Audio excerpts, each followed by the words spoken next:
వెనకాల అది కూడా ఆపేయండిరా లైట్లు.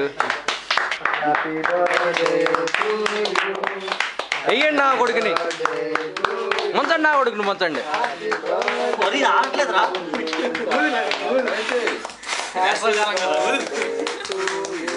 కొంచెం నీళ్ళు ఇవ్వంటారు బాబు. సాయి మ్యాన్ హ్యాండిల్ చేయాలి. అది అది చచ్చిపోతా అంతే కొట్టేది. బాబాయ్ స్మోక్ వచ్చేస్తుంది బాబాయ్.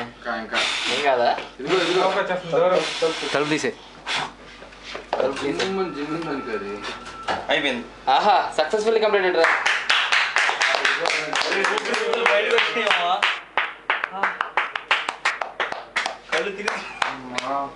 కొంచెం హెవీగా ఎక్సర్సైజ్ చేసినట్టుంది కదా. అది బ్రీతింగ్ ఎక్సర్సైజ్ అన్నమాట. అదే కలపక్క ఉంటారు దాన్ని. స్పూన్తో కట్టి రాస్తాయి. కాల్ చేశాను రా పప్పు చెక్ చేసి చెప్తాను.